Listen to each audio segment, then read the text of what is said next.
Steve here again from RC Tanks and Trucks 24/7, and I have another buggy here we got to have a look at.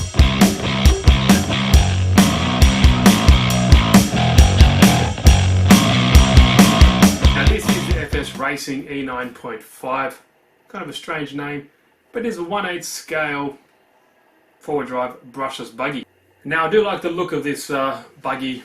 The colours look good and the body design looks very nice. Now this buggy is a fantastic price, and it might fluctuate a little bit, so I'll leave the link down below. Banggood sent me this for review, so thank you very much. Now this is a ready to run, but bear in mind it isn't really a ready to run because it doesn't include the 2 LiPo batteries you need for this and a LiPo charger just to get you started. Now stick around, I'll unbox it, give you a good in-depth overview and show you what you get in the kit. Okay guys, now here is the FS Racing 1/8 scale brushless buggy pro. I believe it's called the E9.5. It's model number 33601 and it's ready to run, and apparently it's got a top speed of 80 km an hour. Now a quick look around the box before I open it up. Quick specifications here. If you want to pause the video you can do that there. Much on the short sides of the box, but got some more specs here. So it takes 2 LiPo batteries. It recommends 2 2S batteries, which gives you 4S of power. Now it includes a 16-tooth metal pinion gear and a 46-tooth metal mid-diff gear. 16mm big bore shocks. First thing first, like always, let's get the boring stuff out of the way. Basic instruction manual for your transmitter. Nothing to it. Gives you how to bind, how to charge it if you use internal rechargeable batteries, all that good stuff. Yada yada, not much to see. And here is the basic manual. It's in English, gives us clear diagrams, nothing out of the ordinary, but it gives us a good part list here if you ever need to replace anything and put it together with these exploded views. Certainly does make it easier. And here is a 2.4 GHz transmitter. It takes 8 AA batteries, not the biggest fan of that. As your basic switches here, your reverse switches for your throttle and steering, throttle trim and steering trim, and also your steering dual rates, which is good. All plastic design, but it does have a rubber coating on the steering wheel, and the antenna here is flexible. It'll do the job. That was easy. Okay, now here is the E9.5 FS Racing 1/8 scale buggy. Definitely looks cool from first impressions. I do like the colour scheme and the graphics on the body here. Quick look around the car before we open it up, and I have reviewed the Optimus buggy from DHK, and that doesn't have it isn't the nicest looking body or the shell. This one certainly does look better just from first looking at it. Let's have a closer look. 2 body clips to hold the body on. I like the clear cutout in the for the visor here. That looks cool. Nice flexible plastic, or Lexan, sorry, and the graphics do look nice. There we go. Now the wing on the back here is pretty pliable as well and flexible, because that definitely gets the first round of hits. So it's good to see that that has a bit of give and won't snap on the first hit, but that's yet to be seen when we do our running videos. Okay, and as you can see, this is a pretty long size motor. Looks quite beefy. It does have a heatsink and a fan for additional help. I'm not too sure if this is going to be if it's over geared or something like that, because it's just has so much fan, but we'll soon find out. But at least it has some adequate cooling there. Now I couldn't get a kV rating on the motor, but we'll have a closer look here, and you can see that the pinion and mid diff gear are both steel. Good to see, good for longevity. It's got to always make sure that this mesh is nice, and from the factory it is very nice. You can see it's got a beefy motor mount there, which is in aluminium, and it is easily accessible to adjust the mesh. Now in this box is the receiver. It's like a watertight or dust tight little compartment there, and here we have a 10 kilo steering servo, which are metal geared, and it does include a servo saver there as well.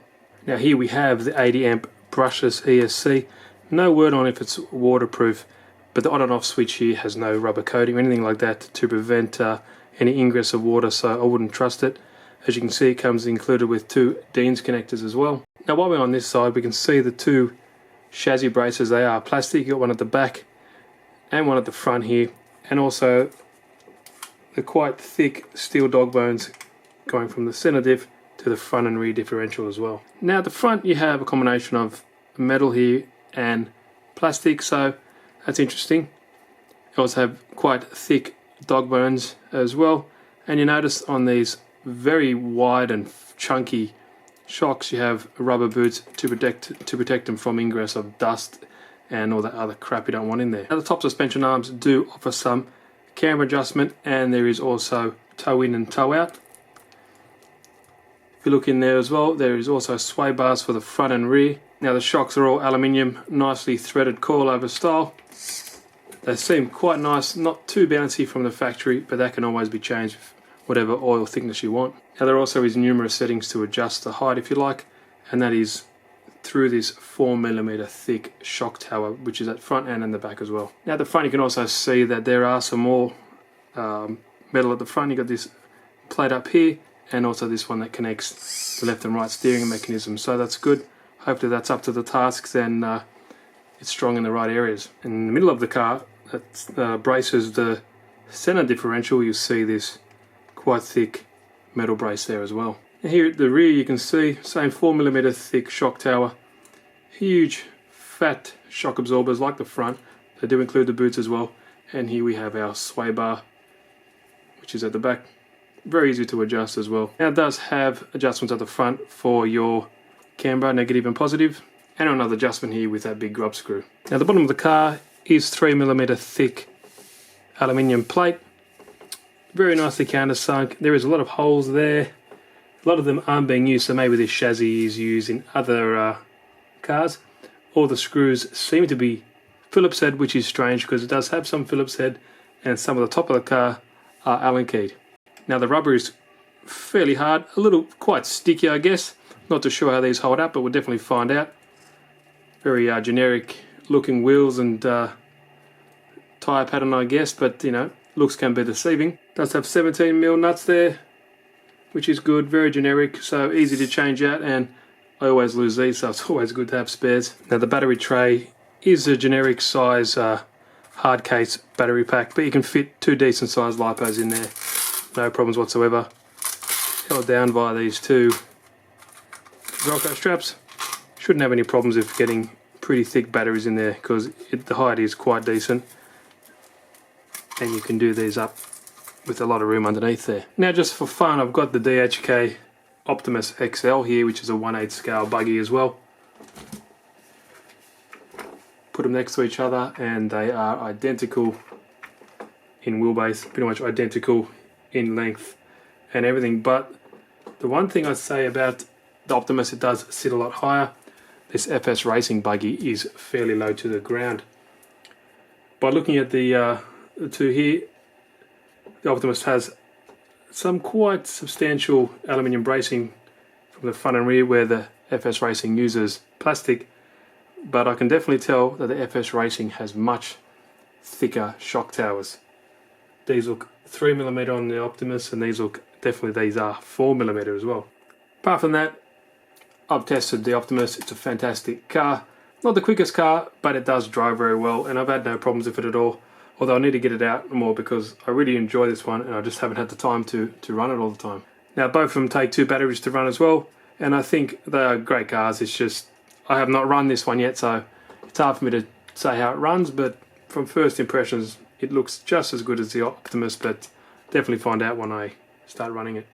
Now the only downside of this car I can see so far is it does not include any batteries, and of that you need 2, and it does not include a LiPo charger just to get you started. So that's a bit of a drawback already with this car.